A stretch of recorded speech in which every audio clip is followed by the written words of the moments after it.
3, 2, 1... Salut à tous, comment ça va en ce mercredi? Ce mercredi, vous avez l'habitude, vu que je le dis à chaque fois, le jour des best-of de live Twitch, en mode Crystal Ball. Et cette fois-ci, j'avais envie de parler des Français en NBA. Aujourd'hui, ils sont 11 à être sous contrat, avec tous des attentes différentes et des profils différents. Du coup, il y a plein de choses à dire sur eux, je vous explique ça juste après. Alors on ne perd pas plus de temps et c'est parti! Qu'attendre des Français qui vont jouer en NBA la saison prochaine?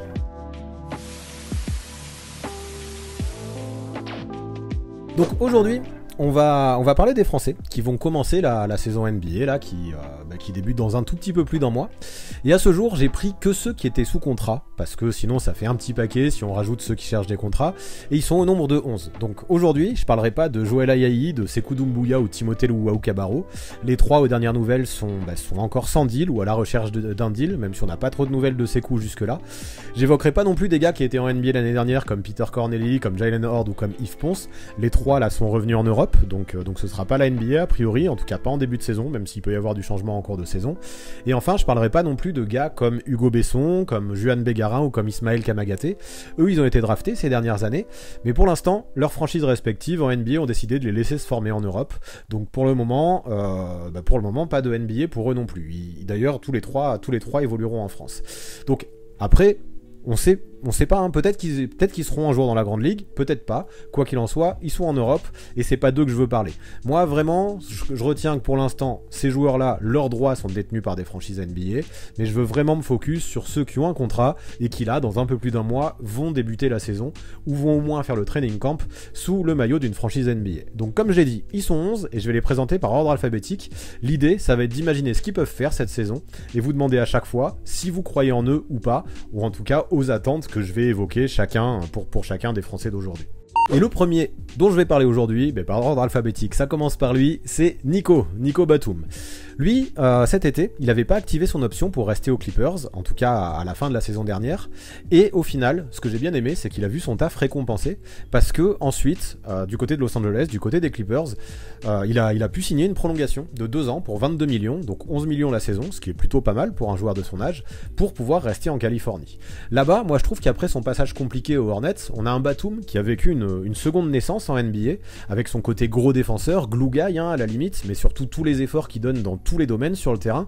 En fait c'est devenu un petit peu le chouchou des fans, des Clippers, mais même du front office. Et ça se sent, là-bas il est chez lui, il est à la maison, et il a vraiment fait sa place.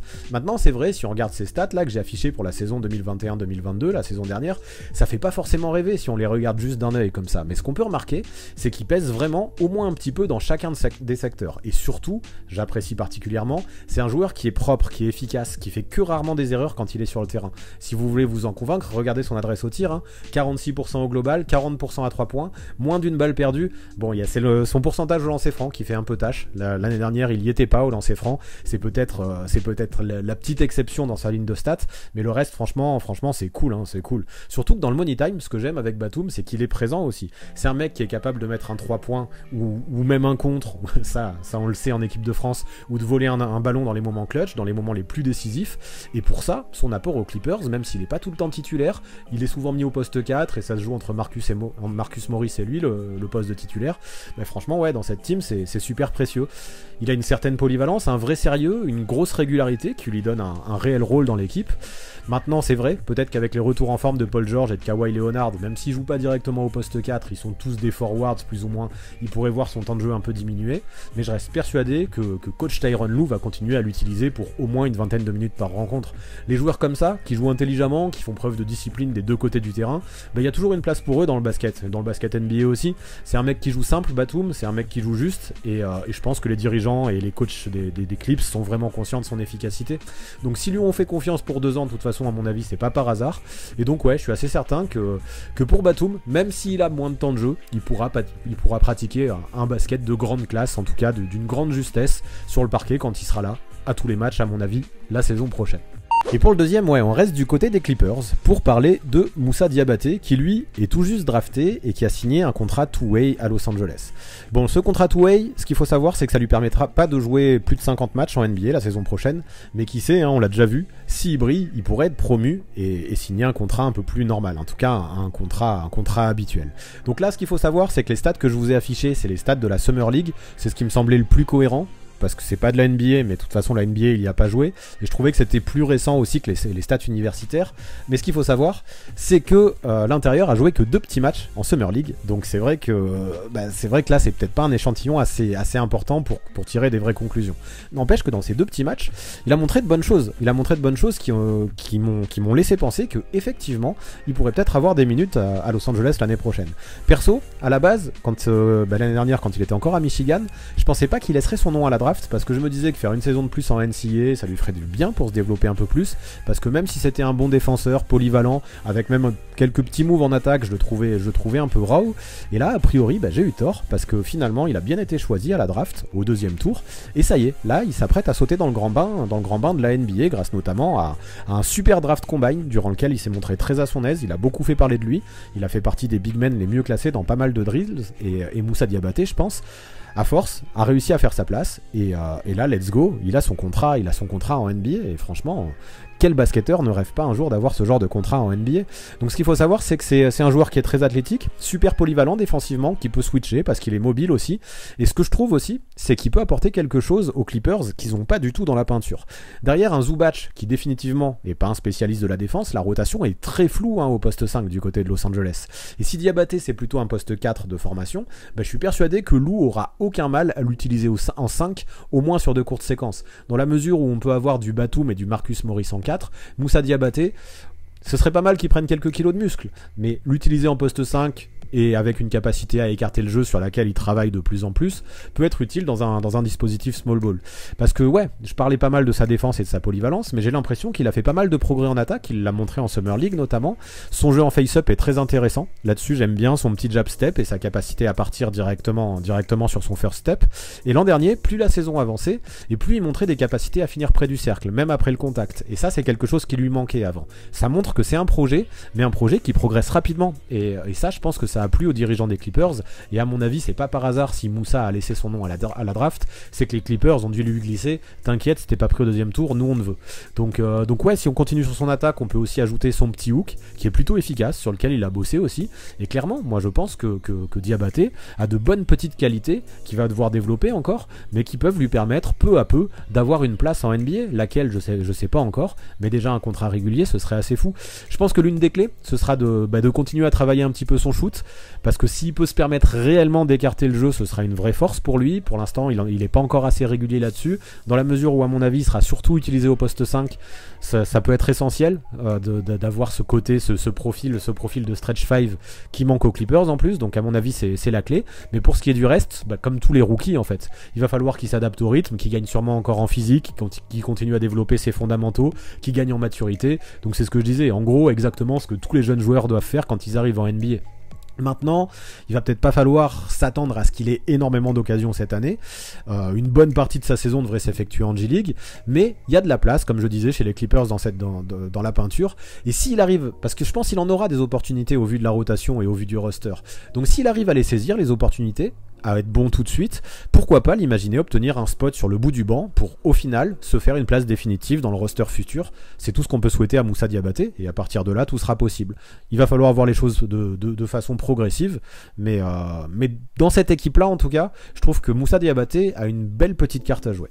Poursuivons donc avec un autre rookie, on est dans le range des rookies dans l'ordre alphabétique, Ousmane Dieng, qui lui a été drafté au premier tour, il y a quelques mois, avec le choix numéro 11, donc il a été haut drafté.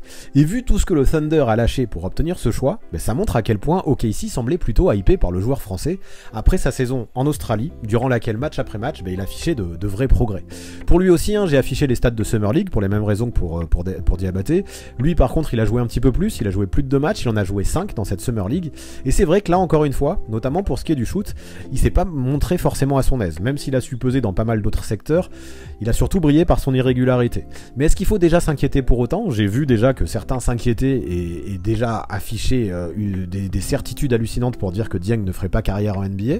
Mais moi, je pense pas qu'il faille déjà s'inquiéter. Parce que, en fait, le temps d'adaptation et commencer pas très bien et monter crescendo, c'est un petit peu l'histoire de la vie d'Ousmane.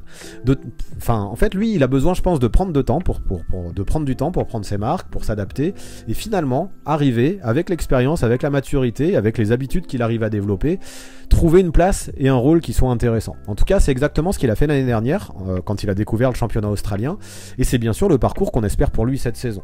Donc bien sûr, c'est vrai que pour le Thunder, c'est un choix risqué, parce que Ousmane, c'est avant tout un projet, mais OKC, de toute façon, c'est un peu leur idée, hein, de développer des projets, et c'est difficile de savoir aujourd'hui si ce joueur atteindra un jour le max de son potentiel, parce que du potentiel, ça on peut en être certain, et il en a. Mais OKC, je me dis, dans cette équipe qui est jeune et qui est en reconstruction, il n'y a pas grand chose à perdre, hein. Là, autant Diabaté dans une équipe comme celle des Clippers, qui est dans le win now, aurait peut-être eu du mal à avoir des opportunités malgré les faiblesses au poste 5, là, il y a quoi à perdre du côté d'OKC à donner sa chance de temps en temps à Ousmane? Rien du tout.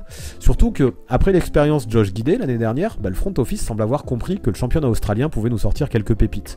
À mon avis, c'est pas par hasard, après la draft de Josh Giddey, qui se sont encore tournés vers le championnat australien, ils ont dû avoir quelques certitudes, et Josh Giddey a dû lui parler a dû leur parler de l'Océanie. Donc là, ouais, faut se rappeler que pour le jeune français, la saison dernière, ça représentait quand même sa toute première expérience professionnelle de sa vie, quoi. Tout ça en plus dans une ligue australienne qui est très physique, qui est très athlétique, qui joue avec un tempo très élevé, avec pas mal de joueurs expérimentés, notamment des ex-NBAers, et qui dans le monde, à mon avis, au niveau du jeu pratiqué, je parle pas vraiment du niveau de jeu, hein, mais je parle de la façon dont le jeu est pratiqué, représente probablement le championnat qui est le plus proche de ce qu'on voit en NBA. Et donc quand je vois le niveau qu'il a pu atteindre là-bas en NBL sur les derniers mois de la saison, une fois qu'il s'était adapté à son nouveau mode de vie, à son nouveau rôle et au rythme de la ligue, c'est hypant parce qu'il a fait 3 mois vraiment excellents, hein. J'en parlais dans une vidéo dans un Airball Project que j'ai sorti il y a quelques temps. Ousmane, franchement, sur sa fin de saison, il a été très très bon, alors qu'il y avait de vraies inquiétudes en début de saison. Donc là, cette année en NBA, potentiellement, on peut imaginer la même courbe de progression pour lui, des débuts peut-être compliqués, mais une équipe qui lui fera confiance, qui lui laissera du temps de jeu, qui le laissera s'adapter de façon progressive, et qui, au final, Ousmane, grâce à son taf et à l'XP qu'il gagnera dans les chances qu'il aura sur le terrain, ça pourrait porter ses fruits en deuxième partie de saison, après le All-Star Game par exemple. Parce que ouais, Sam Presti l'a dit lui-même, une des choses qui lui plaît le plus chez Dieng, c'est son éthique de travail. Et là-dessus, j'ai pas de doute, il l'a montré plein de fois, on a un mec qui taffe à la salle, et qui, même s'il a des difficultés, ne baissera pas les bras.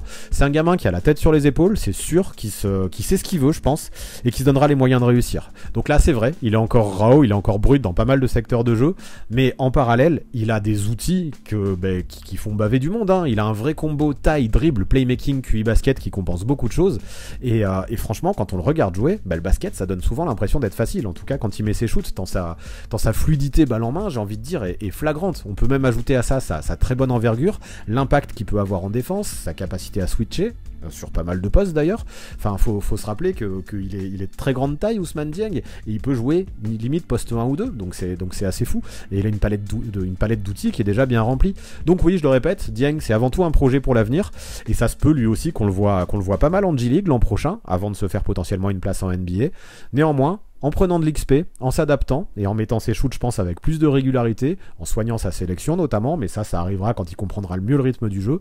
Et je suis assez persuadé qu'il peut se faire une place à OKC en deuxième partie de saison et avoir quelques bonnes minutes qui, s'il arrive à capitaliser dessus, seront plutôt positives pour son avenir dans la grande ligue. Donc ça va être à voir.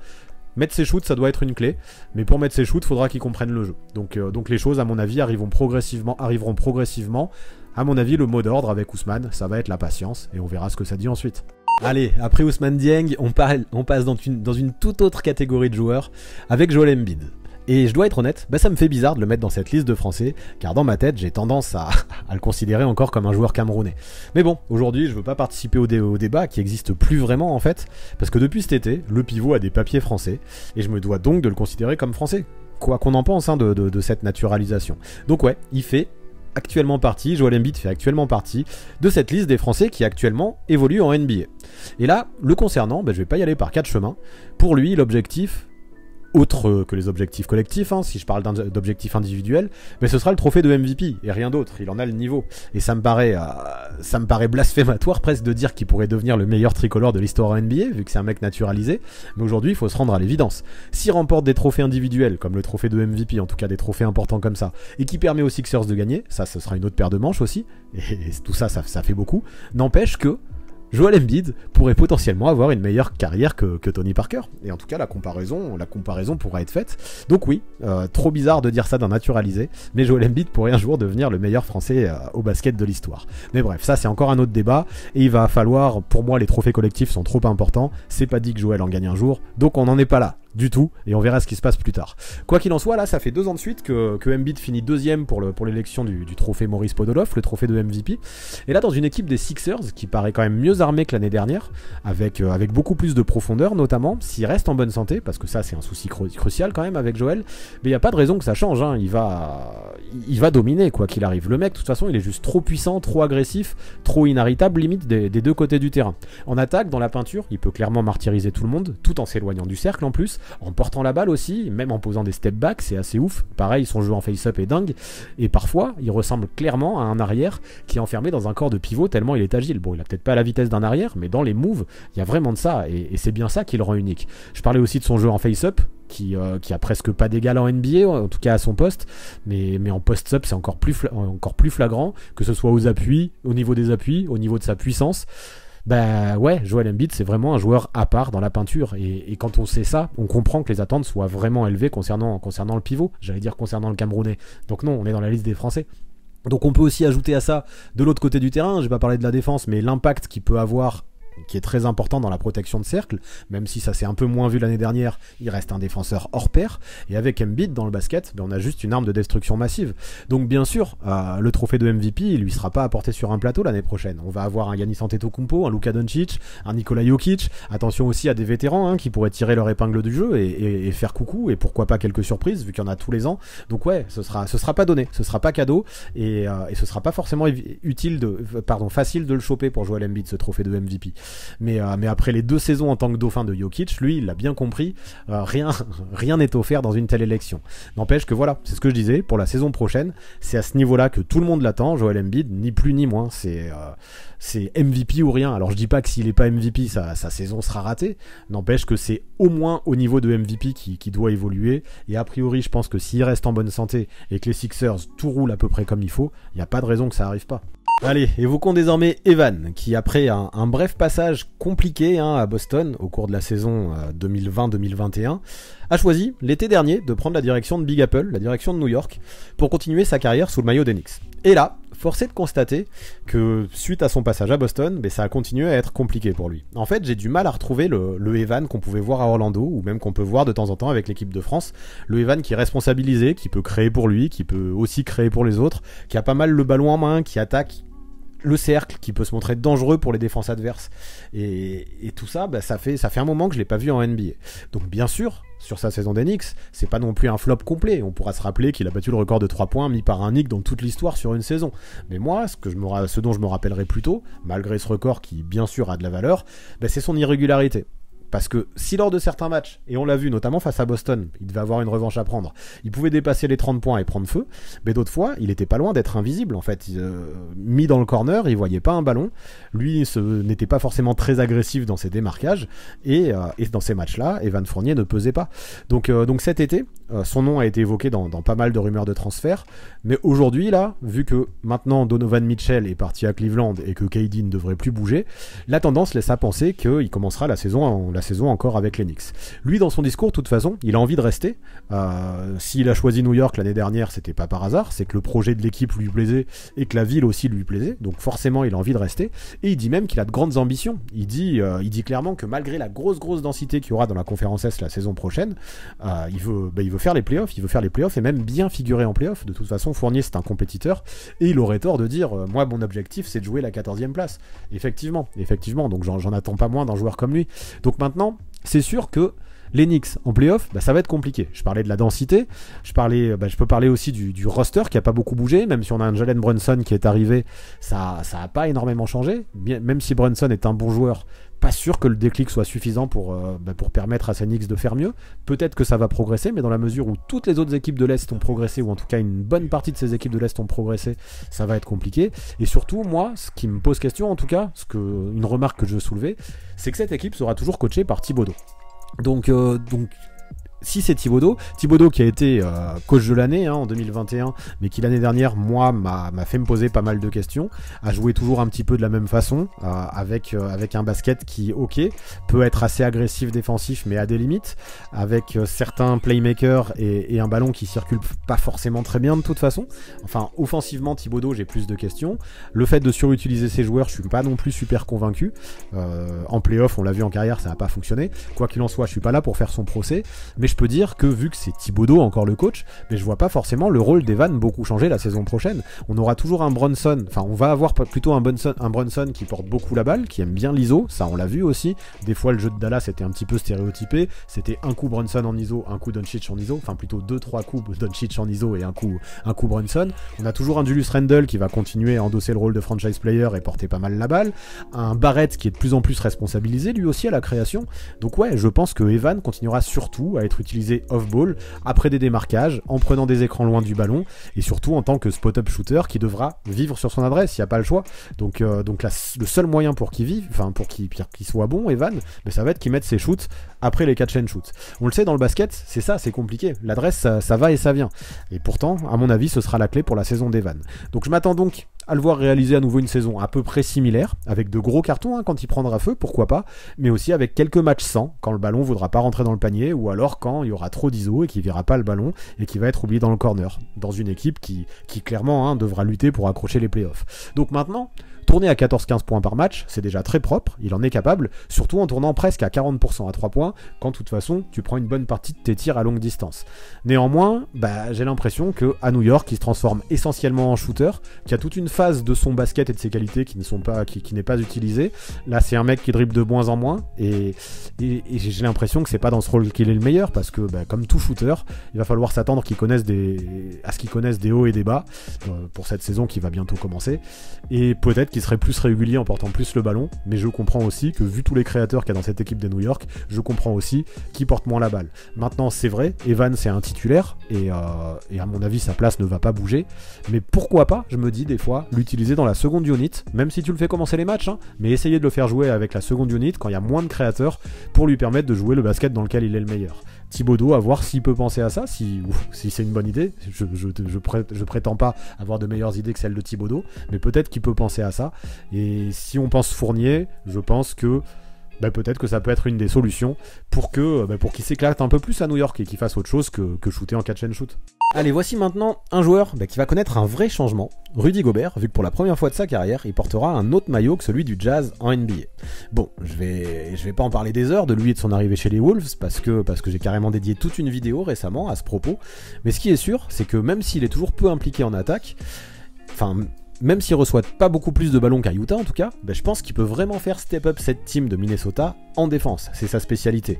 Et ce qui est pas mal, c'est que l'année dernière, la défense, ça représentait une des plus grosses faiblesse de ces Timberwolves. D'ailleurs, en faisant cette vidéo, j'ai bien appris qu'on disait Wolves et Timberwolves et pas Wolves. Désolé pour ceux qui ont eu les oreilles qui ont saigné lors de cette vidéo.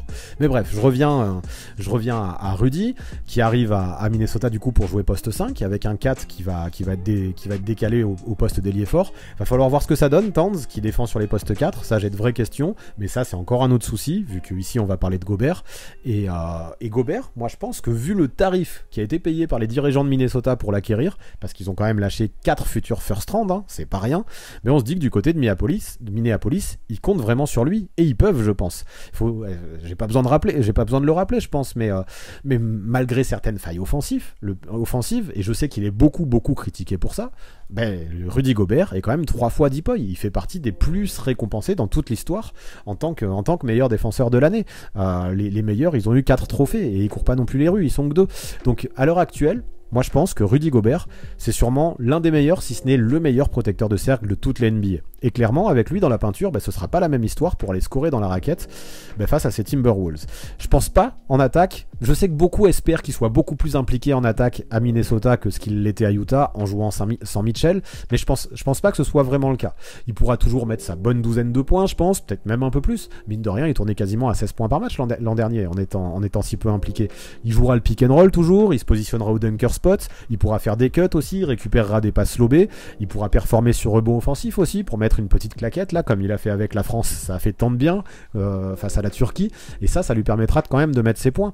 Et franchement, moi, s'il dépasse pas les 15 points, même s'il marque 12 points, mais qu'il garde le même impact en défense et au rebond, ça me suffit amplement. Et pour moi, à Minnesota, c'est de ça qu'il y a besoin. Il n'y a pas besoin de marquer des points. Quand t'as un D'Angelo Russell, quand t'as un Anthony Edwards, quand t'as un Karl Anthony Towns, t'as du monde pour scorer. Rudy, là, ça doit pas être sa mission. Et peu importe du coup s'il est peu impliqué en attaque et qu'il est toujours utilisé en bout de chaîne. Et à mon avis, c'est ce qui aura lieu.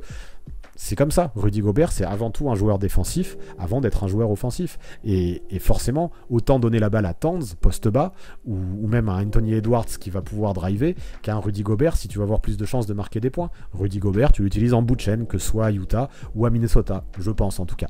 Donc maintenant il faudra voir, on a un Gobert qui devra s'adapter à un autre coach clairement, à un autre système de jeu, et ça va peut-être pas être simple parce que malgré son expérience, maintenant il commence à être expérimenté en NBA, mais il lui faudra probablement un temps d'adaptation aussi.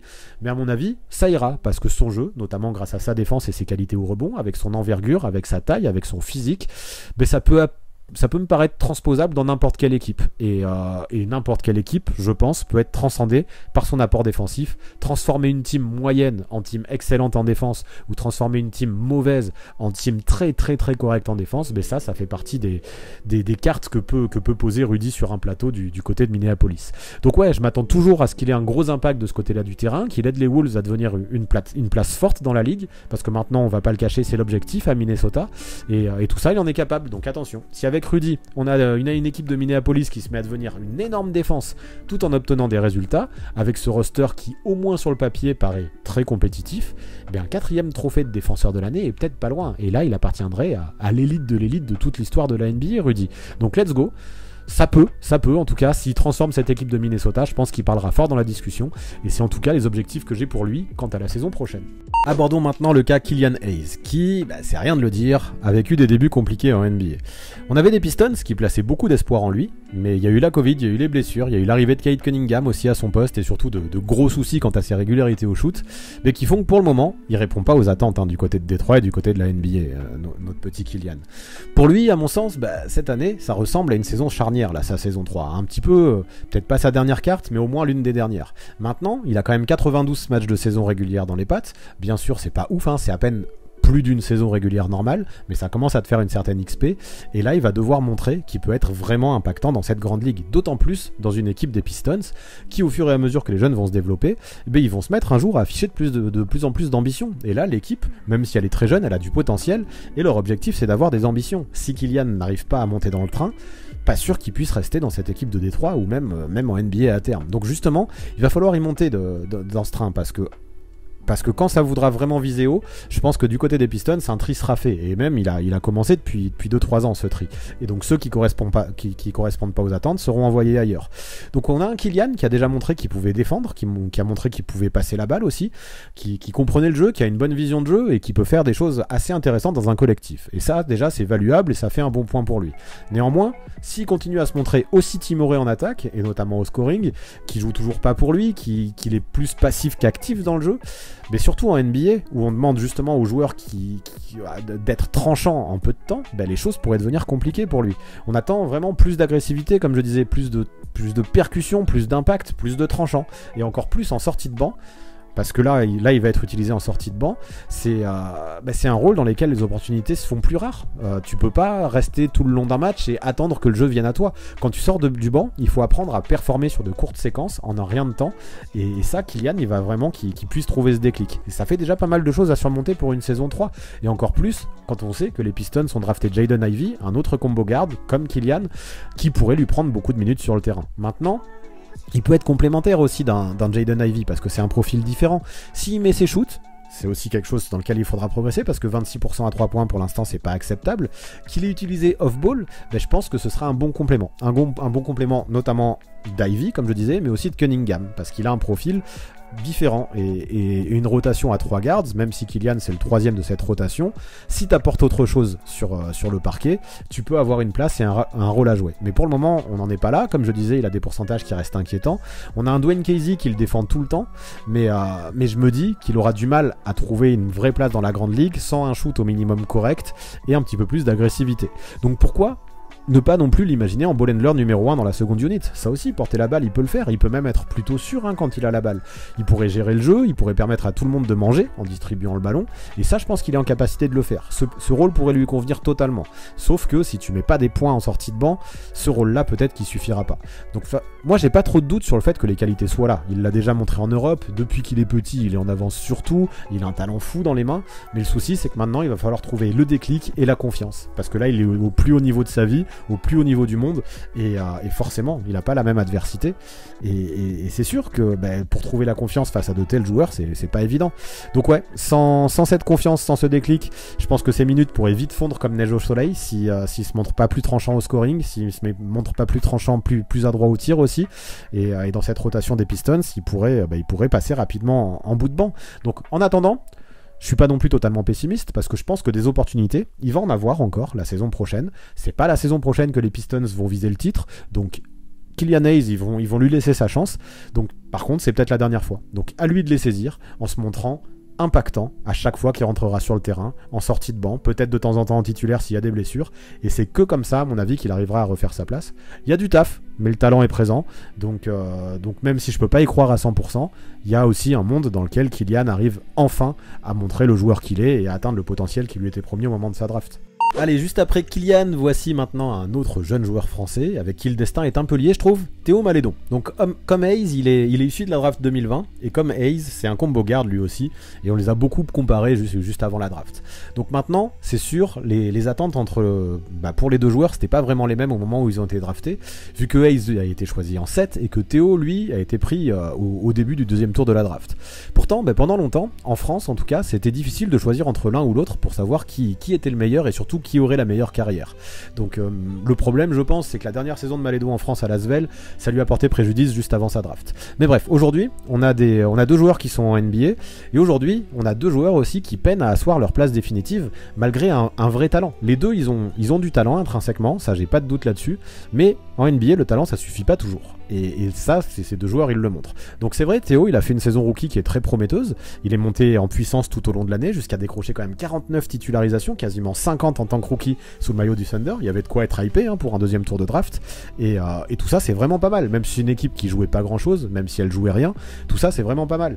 Mais ce qui s'est passé ensuite, c'est qu'on a le Français qui a décidé de faire l'impasse sur les JO de Tokyo pour mieux préparer sa saison sophomore, sur laquelle il comptait beaucoup.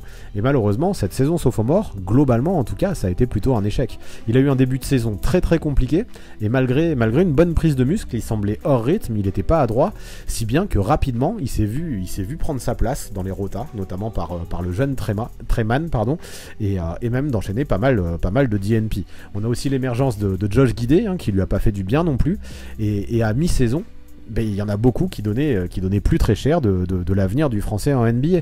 Heureusement, sur les 2 derniers mois de la saison, on a retrouvé et on a réaperçu le meilleur visage que Théo peut montrer.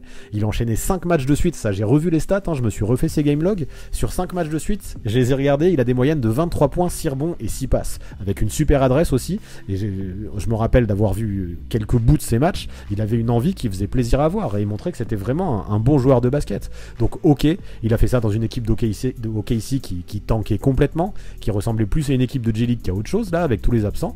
N'empêche que n'importe qui n'aurait pas pu, même dans une équipe qui tank, tourner à des stats, même si c'est que sur 5 matchs, de 23 points, 6 rebonds et 6 passes. Donc ce qui est sûr, c'est qu'alors qu'on avait des doutes, on a le Thunder qui a activé la team option de Théo, donc aujourd'hui encore, il va pouvoir jouer avec OKC, et je pense que sur le banc, ça peut être une bonne option derrière des mecs comme Shai Gilgeous-Alexander et Josh Giddey. S'il arrive à capitaliser sur sa bonne fin de saison dernière, malheureusement il joue pas beaucoup en équipe de France cet été parce que c'est une expérience qui lui aurait fait du bien, je pense.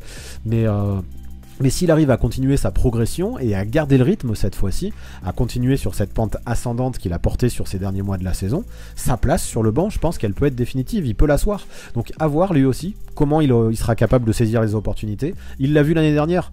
Les opportunités, il en a eu en début de saison, il les a pas chopées, il a été relégué en bout de banc. Il a eu sa chance, il a de la chance, parce qu'il était OK ici, dans une équipe qui aurait plus eu d'ambition, peut-être qu'il l'aurait jamais revu, sa chance. Là, il a eu une deuxième chance, il a su la saisir encore. Si à nouveau il est responsabilisé et il n'arrive pas à saisir ses opportunités, ce sera peut-être plus compliqué pour lui. Donc c'est vrai, comme pour Hayes, pour Malédon, ça pourrait aussi être une saison charnière quant à son avenir en NBA pour la suite. Donc surtout dans une équipe d'OKC, parce que autant je crois à Détroit pour avoir de plus en plus d'ambition la saison prochaine, autant OKC je pense qu'ils sont encore un peu tendres malgré le très bon niveau de Shai Gilgeous-Alexander. Donc let's go, on verra. Théo, il nous ferait plaisir en montrant que dès qu'il sera sur le terrain, il pourra être percutant aussi et surtout régulier. Ça lui ferait pas de mal parce que c'est pareil, moins de 30% à 3 points pour Théo, ça il va falloir que ça progresse. Maintenant, après Kylian et Théo, voici un autre combo guard dans la personne de Frank Ntilikina. Si tout à l'heure dans l'ordre alphabétique, on parlait des rookies avec Diabaté et Dieng, maintenant c'est les combo guards qui à un moment ou un autre en tout cas ont eu du mal à faire leur place en NBA. Et lui c'est sûr, Frankie là, après 4 saisons compliquées au Knicks, il a eu droit à son lot de critiques et beaucoup pensaient que la meilleure chose qu'il avait à faire c'était rentrer en Europe. Et c'est vrai, il y avait de toute façon il y avait énormément d'incertitudes qui continuaient constamment à popper quant à son futur en NBA. J'avais d'ailleurs fait une vidéo il y a un an de ça pour parler de mon ressenti là à ce propos. J'y croyais encore, mais pareil, je disais là il va falloir qu'il soit utilisé dans son rôle. Mais là ce que j'aime bien, c'est que ok, il a toujours des failles, mais il a aussi des qualités. Et depuis son arrivée à Dallas, il a trouvé, ou Jason Kidd plutôt lui a trouvé, un vrai rôle dans lequel il est apprécié, dans lequel il fait son taf. Il a aussi un endroit, je trouve, dans l'équipe, il a l'air vraiment accepté, et lui a l'air heureux du côté de Dallas, pardon, je mets des coups dans le micro, et du côté du Texas, et tout ça c'est plutôt cool pour Ntilikina, qui montre qu'il peut être un role player, pas forcément qui fera partie des meilleurs role players en NBA, mais un role player qui, comme son nom l'indique, a un rôle. Donc maintenant c'est sûr, contrairement au moment où on l'a drafté, où forcément lui aussi a été drafté haut, mais on peut plus l'imaginer titulaire indiscutable. Pour moi, il le sera jamais. Titulaire peut-être quand il y a des blessures ou dans une équipe qui aura besoin d'un cinquième membre pour apporter de la défense, mais pas un titulaire indiscutable. Ça, à mon avis, c'est pas la carrière qu'il faut imaginer à Frankie. Ce sera même sûrement pas un joueur majeur, ça aussi on aurait pu espérer ça en début de carrière, ce sera pas un joueur majeur. Néanmoins, aujourd'hui, je trouve que maintenant qu'il a de l'expérience dans les pattes, il sait de quoi il est capable, il sait aussi de quoi il est moins capable, et je trouve que justement, Jason Kidd l'utilise à bon escient, en prenant bien en compte ses qualités et ses défauts. En gros, quand Jason Kidd a besoin de défense, il l'envoie en mission, et quand Ntilikina est envoyé en mission, je crois qu'il a besoin de sentir qu'un coach lui fait confiance, et donc quand il est envoyé en mission, il a envie de tout donner à son coach, comme il l'avait montré au JO et même à la Coupe du Monde avant avec Vincent Collet, un coach qui le suit depuis qu'il est gamin, et en qui Frank Ntilikina a confiance, parce que Vincent Collet lui renvoie cette confiance. Donc maintenant, ok, il va pas jouer à tous les matchs, son temps de jeu va sûrement être hyper irrégulier, et c'est vrai qu'en attaque, son impact offensif devrait être minime, à part quelques triples dans le corner, ça se peut qu'il fasse pas grand chose de plus, même si on n'est pas à l'abri d'un petit flotteur, de temps en temps une petite pénétration, ou une petite faute provoquée, mais ne vous attendez pas à ce qu'il tourne à 15 points par match. N'empêche que, comme je disais, quand il est envoyé sur un joueur, sur un bon mec qui va scorer et qu'on lui dit vas-y éteins-le, Ntilikina ça peut être un vrai client, et des clients comme ça autour d'un Luka Doncic qui, malgré son talent offensif épique, légendaire, générationnel, tout ce que vous voulez, mais il a besoin d'être épaulé en défense, le Slovène, et quand Ntilikina est à côté de lui, ça fait du bien à Dallas. Donc je dirais pas non plus que c'est un total succès pour Frankie d'être arrivé à Dallas, parce que c'est vrai qu'on pouvait l'imaginer beaucoup plus haut au moment de sa draft, mais voilà, le fait qu'il ait trouvé cette vraie place dans le Texas, un petit peu de stabilité aussi, parce qu'il avait un contrat non garanti, là il va continuer pour une deuxième saison, et on arrête de l'envoyer dans toutes les rumeurs de transfert tout le temps comme c'était le cas à New York. Donc pour moi ça lui apporte une stabilité, il est beaucoup moins exposé aussi qu'à New York, et tout ça, ça lui fait du bien. Maintenant je pense que c'est trop tard pour l'imaginer encore complètement explosé. Aujourd'hui il a toujours un contrat qui est assez précaire aussi, mais voilà, peut-être qu'avec le départ de Jalen Brunson il pourrait avoir un petit peu plus de temps de jeu cette saison, qui sait. Donc je m'attends pas à des miracles de sa part, mais si lors de cette saison il arrive encore plus à se développer et à s'épanouir dans son rôle de glue guy, parce que c'est vraiment le glue guy, je trouve, Frank Ntilikina, sur les postes arrière dans cette équipe à Dallas, lui pourrait avoir un rôle un poil plus important dans la rotation de Jason Kidd, et même pourquoi pas en playoff. Et s'il arrive à faire ça, je serais bien satisfait déjà de la saison de Frank en NBA. Maintenant, Olivier Sarr. Et il s'en est fallu peu pour que je parle pas de lui, parce que l'an dernier, il a joué quelques matchs avec OKC, et lui aussi, en fait, il a profité des nombreuses absences dans cette équipe en reconstruction, qui jouait le tanking, pour tirer son épingle du jeu. On a un pivot là qui est passé par Wake Forest et par Kentucky, qui était encore sans contrat il y a quelques jours de ça. Et là, même si ça garantit rien de certain, on a appris que les Blazers lui avaient filé un petit contrat, un Exhibit 10 pour le training camp. Donc vous remarquerez mon excellent montage sur le visuel pour lui mettre le maillot de Portland, parce que j'ai trouvé aucune image où il y avait un montage ou aucune image où il le portait. Mais j'ai voulu faire quelque chose d'actualisé, donc j'ai utilisé le corps de CJ Elleby. Et j'ai mis sa tête dessus, j'ai honte, mais on dira rien s'il vous plaît, je suis loin d'être un expert de Photoshop, mais plutôt que parler de mes skills de Photoshop, on va parler d'Olivier, et c'est vrai, ça va être dur de choper un contrat garanti pour la saison prochaine, même si pourquoi pas à Portland il pourrait avoir sa place. En tout cas, il y a de grandes chances qu'au moment où la saison commencera, il sera à nouveau sans contrat, c'est sûr. Maintenant, ça reste à voir, parce que à Portland, mine de rien, derrière Nurkic, c'est ce que je disais du côté de Moussa Diabaté tout à l'heure, derrière Zubac, mais je trouve qu'il y a un vrai vide à Portland derrière Nurkic au poste de pivot, surtout qu'on sait que Nurkic il se blesse régulièrement.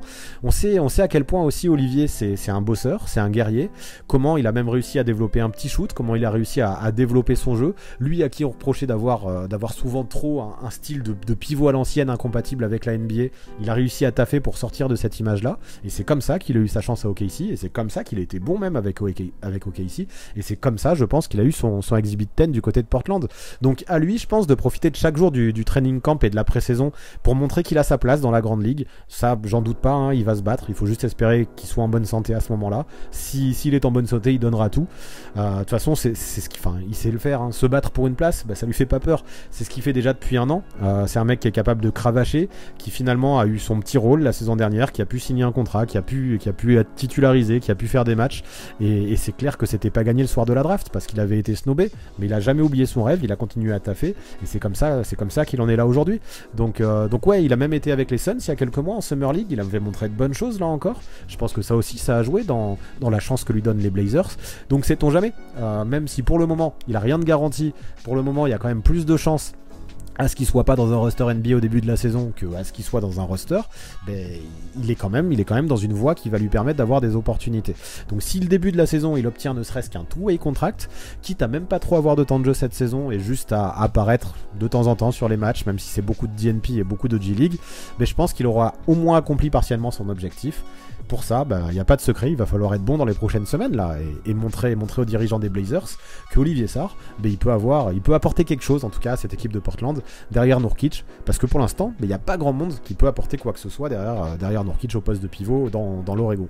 Enfin, on termine par le deuxième Kylian du jour, Kylian Tilly. Il faut savoir d'ailleurs que c'est les deux seuls Kylian de toute l'histoire de la NBA, comme quoi Kylian est un prénom bien français, ça me fait marrer. Mais bref, on n'est pas là non plus pour parler des prénoms. Et il y a un Kylian Tilly qui lui non plus n'avait pas été drafté, malgré une belle carrière universitaire à Gonzaga, dans laquelle il a prouvé qu'il pouvait être un vrai joueur et qu'on pouvait attendre beaucoup de choses de lui. Malheureusement, sa tendance trop fréquente à passer par la case infirmerie toutes les saisons a sans doute rebuté pas mal de GM. Et ça, c'est un peu l'histoire de sa vie à Kylian Tilly, malheureusement. Et comme son frère volleyeur qui vient de se blesser. Mais ça, c'est encore une autre histoire. Mais quoi qu'il en soit, lui aussi, Kylian Tilly, à force de cravacher, il a fini par décrocher un two-way contract avec Memphis, suite à sa non-draft en fait, et qui s'est même ensuite transformé en contrat garanti. Ça montre qu'il a fait ses preuves, qu'il a montré qu'il pouvait être un joueur de qualité. Et franchement, GG à lui pour ça. Ce qui a plu aux dirigeants des Grizzlies, c'est son adresse au tir notamment, parce que c'est un shooter, c'est un vrai stretch fort Kylian Tilly, mais aussi son QI basket. C'est sûr, il est loin d'avoir le potentiel pour devenir une superstar, mais dans un collectif, je pense qu'il peut être très utile. Quand il rentre sur le terrain, j'apprécie le fait qu'il fasse que très peu d'erreurs, limite aucune, ou presque pas en tout cas, et c'est toujours riche d'avoir des joueurs sûrs dans son genre, je pense, sur le banc. Maintenant, c'est vrai que lors de la saison dernière, lui aussi, il a connu des hauts et des bas. Le fait d'être beaucoup utilisé au poste 3, alors qu'à la base, c'est un intérieur de métier, ça a été peut-être un petit peu compliqué aussi, mais le fait d'avoir chopé le corona, ça l'a pas aidé non plus à trouver de la régularité. Et on le sait, en NBA, t'as beau être bon, si tu t'absentes, d'autres prennent vite ta place. C'est une ligue d'opportunités. Si quelqu'un chope l'opportunité quand t'es pas là, il va peut-être la garder sa place. Et c'est dommage, parce que Kylian Tilly a peut-être un petit peu souffert de ça, mais avant ça, je pense qu'il avait montré suffisamment de valeur pour revendiquer, allez, je dirais 8-10 minutes par match, 10-12 minutes par match. Franchement, ce sera pas un joueur majeur sur le banc, mais il peut avoir un rôle en sortie de banc, je pense, en tant que deuxième intérieur de la seconde unit. Mais encore une fois, le problème, ça a été la deuxième partie de saison, parce que même s'il avait montré des bonnes choses dans la première partie, quand il a obtenu son contrat garanti, malgré quelques apparitions, il y a encore des blessures, notamment au dos, qui l'ont pas aidé, et il y a même une opération qui l'a complètement éloigné des playoffs. Encore et toujours ces histoires de blessures quoi, pour Kylian Tilly qui le suivent d'année en année et qui le lâche vraiment pas. Donc là, ce qu'on peut lui souhaiter et espérer pour lui, c'est qu'enfin il arrive à faire une campagne complète loin de l'infirmerie, parce que ouais, comme je disais, quand il est sur le parquet, c'est un bon floor spacer avec suffisamment de mobilité pour faire le taf en défense. C'est un bon défenseur aussi, et qui, comme je disais, fait souvent les bons choix, parce que c'est un joueur intelligent des deux côtés du terrain, et comme j'aime le dire régulièrement, j'ai envie qu'il y ait de la place pour les joueurs intelligents en NBA, qu'ils soient français ou pas d'ailleurs. Donc le niveau basket pour Kylian Tilly est là, ça j'en doute pas trop, mais s'il prouve pas que son corps peut tenir une saison complète en NBA, on pourrait vite l'oublier du côté de la Grande Ligue, et ce serait dommage. Donc là, il s'est fait opérer du dos, et de ce que j'ai lu, il s'en est très bien remis. Donc j'espère que cette opération, ça pourrait être le début d'autre chose désormais, et que les pépins physiques le laissent tranquille, maintenant que ça y est, on a bricolé sa colonne vertébrale, et que tout devrait bien se passer. Si c'est le cas, je pense qu'il a les qualités suffisantes pour avoir au moins ce petit rôle en sortie de banc à Memphis, encore plus peut-être avec la blessure de Jaren Jackson Jr. Il y a beaucoup d'intérieur à Memphis, la concurrence va être rude, mais surtout avec la draft de David Roddy, avec Kenneth Lofton Jr. qui a signé un two-way aussi. Il y a beaucoup de monde sur le poste 4, donc il va falloir Russell, mais Kylian Tilly, il a quand même des qualités que les autres n'ont pas. Ce côté joueur intelligent, ce côté polyvalent, ce côté two-way aussi, comme je disais, il fait le taf. C'est pas non plus un lockdown hein, défensivement, mais il fait le taf. Son côté shooter aussi, donc voilà, malgré cette densité qui est importante à Memphis, son profil dans l'équipe est plutôt unique, donc à lui de capitaliser là-dessus, en croisant les doigts pour que cette fois-ci, son corps réussisse à tenir sur la durée. Et après, sky is the limit. Alors peut-être pas le sky, mais au moins une bonne place sur le banc et un bon rôle dans cette équipe de Memphis, et pourquoi pas en NBA plus globalement. Épilogue. Du coup, ce qui est intéressant maintenant, c'est que vu que vous avez voté pour chacun des joueurs dans ce sondage, c'est de faire le bilan. Et clairement, celui auquel vous croyez le moins concernant la saison prochaine, c'est Evan Fournier. Donc vous n'y croyez qu'à 35% le concernant. Donc 35% d'entre vous pensent qu'il ne fera même pas une saison aussi bonne que l'année précédente, dans la mesure où l'arrivée de Jalen Brunson va lui prendre des responsabilités, et le contexte des Knicks, où il n'est pas utilisé forcément dans son rôle, lui fera du mal. Moi je dis... Je suis d'accord avec ça, à lui aussi de s'adapter à ce rôle, comme il a su le faire au cours de la saison dernière, c'était un peu mieux en fin de saison, mais s'il n'y arrive pas, et s'il n'est pas utilisé de façon différente, effectivement ce sera dur pour Evan. Je vous trouve dur, avec seulement 35%, moi je pense que c'est quand même un compétiteur qui bosse aussi, et qui peut-être s'y fera ce rôle-là. 35% je trouve ça dur, mais j'arrive à comprendre ce score. Maintenant, bon, il y a très peu de chances que ce soit le cas, voire même aucune, mais peut-être que si Evan voit ça, ça va le surmotiver et qu'il va tout péter la saison prochaine. Vient ensuite Killian Hayes. Vous y croyez peu aussi, mais quand même, un bon score. Vous êtes 45% à y croire. Je comprends aussi, hein, lui, ça fait déjà 2 saisons qu'il n'arrive pas à faire sa place, malgré sa jeunesse. Comme je disais, pour moi, on pourra limite le considérer comme un sophomore l'année prochaine, vu le peu de matchs qu'il a pu jouer lors de sa saison rookie. C'était presque une saison rookie après l'heure, la saison dernière. Maintenant, il va être sophomore. En tout cas, c'est une saison charnière. Moi, je lui laisse encore une chance, mais ça va être dur. Ça va être dur pour lui, surtout vu comment Détroit s'est renforcé. Donc voilà, peu d'opportunités en prévision. Il va falloir qu'il les saisisse, il aura plus beaucoup de chance. Pour vous, il a pas réussi à choper assez d'expérience jusque-là. Et moi, je pense qu'il peut être bon dans ce rôle en sortie de banc. Mais si dès le départ, il échoue, ça va être compliqué pour lui. Et c'est pour ça que vous n'y croyez qu'à 45%. À 47%, juste au-dessus, vous y croyez à 47% seulement, donc moins de la moyenne. Kylian Tilly, vous doutez de ces pourcentages de ce que j'ai lu en disant il shoot mal pour un shooter. Je peux comprendre ce que vous dites, mais moi je me dis, un joueur qui a si peu d'expérience, il faut pas non plus se fier qu'au pourcentage. Moi je trouve, comme je disais, qu'il joue juste sur le terrain. Je m'en fais pas sur le niveau du basket. Mes craintes sont plus au niveau des blessures, comme je disais tout à l'heure.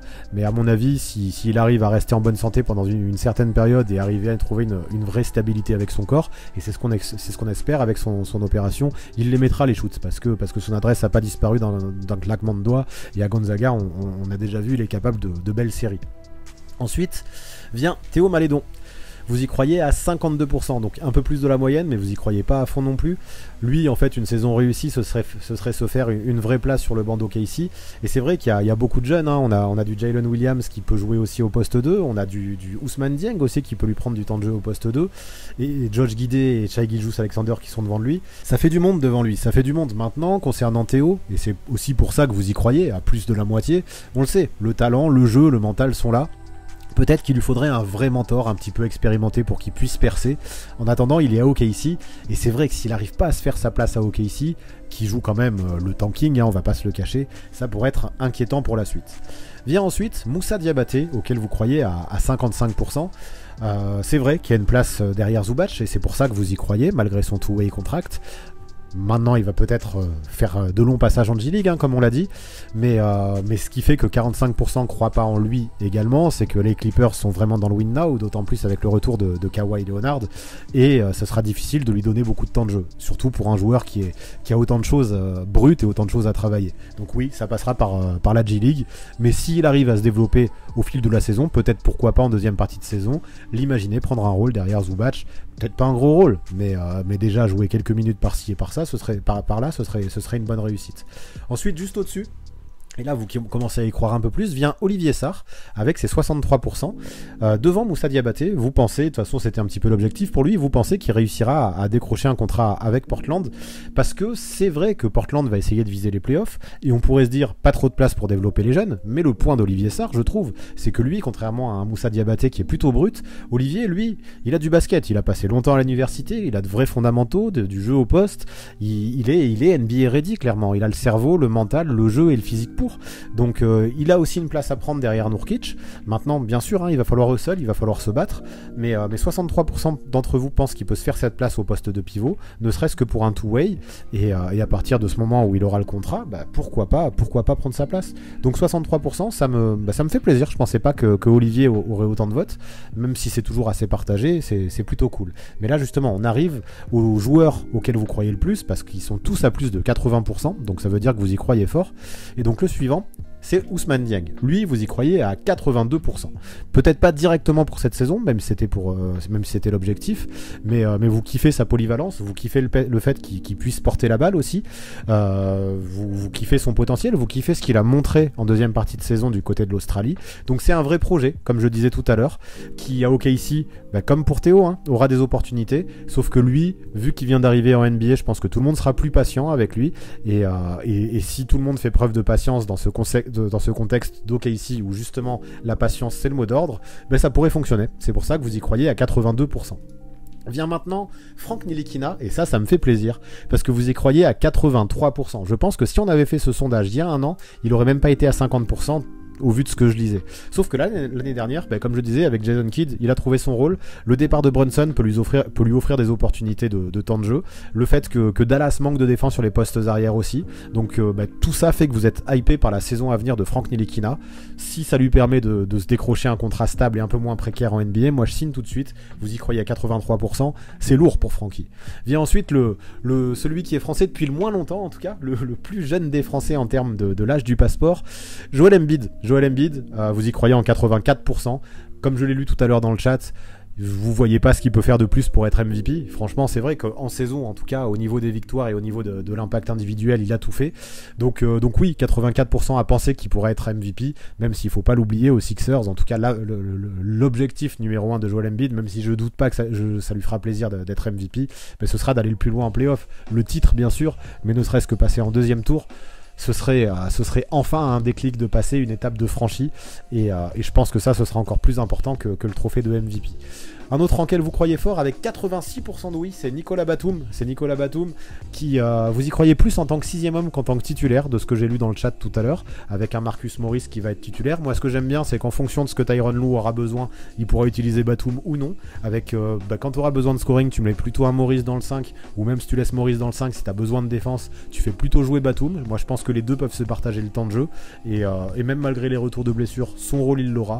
Vous pensez qu'il va continuer à bien le faire, son rôle, dans ce costume de role player qui fait un petit peu tout, hein, homme à tout faire. Donc Nico Batum, vous y croyez à 86%. Mais la grosse dinguerie, elle vient de là. Et quand je vois le nombre de votes, en plus vous avez été beaucoup à voter, et bien Rudy Gobert, vous y croyez, et ça je m'y attendais pas, vous y croyez à 100%. À 100% d'entre vous pensent que Rudy Gobert va faire une énorme saison à Minnesota, parce que sortir du contexte Utah pour vous va lui faire du bien, avoir de nouveaux coéquipiers que Donovan Mitchell, avoir envie de renaître, de nouvelles choses à prouver, peut vraiment le pousser vers le haut, et surtout vous pensez clairement qu'il peut transformer cette équipe de Minneapolis, qui peut en faire l'une des meilleures défense de la ligue, et que s'il arrive à faire ça, il peut être en route pour son 4e DPOY. Et voilà, c'est vrai que c'est un projet, mais le fait que vous êtes 100% à croire à ce projet, ça montre à quel point les attentes sont hautes sur Rudy Gobert la saison prochaine. Et du coup, maintenant, vu que c'est le français pour lequel vous attendez le plus de performance et le plus de niveau, que ce soit individuel ou collectif, l'année prochaine, il n'y a plus qu'à pour le grand Rudy. À lui de tout péter maintenant. Voilà pour ce qui est des Français en NBA, voilà pour ce qui est de ce nouveau Crystal Ball. Bon, vous avez vu, la commu, c'est en Rudy Gobert qu'elle croit le plus, et c'est en Evan Fournier qu'elle croit le moins. Mais vous, est-ce que vous êtes d'accord avec ça? Et si ce n'est pas le cas, quel est le Français en quel vous croyez le plus? Et quel est celui pour lequel vous y croyez le moins? Dites-moi tout ça en commentaire, je veux connaître vos tendances, c'est super intéressant de lire ça. Mettez-moi les deux, celui auquel vous croyez le plus, celui auquel vous croyez le moins. Let's go, j'ai hâte de vous lire, et pour finir, vous connaissez les bails, on s'abonne à la chaîne, on active la cloche pour recevoir les notifications, on lâche un maximum de pouces bleus et on rédige ses meilleurs commentaires. Big up en tout cas à tous ceux qui sont là à ce moment-là de la vidéo, c'est super important pour le watch time, le référencement et la mise en avant sur YouTube, et merci à tous ceux qui continuent à soutenir sur Twitch et sur Tipeee. Vous êtes une vraie dream team et vous apportez une force folle à mes projets. Alors s'il vous plaît, n'arrêtez jamais, et si vous aussi vous voulez les rejoindre, il y aura tout dans la description. Merci d'avance et à très vite.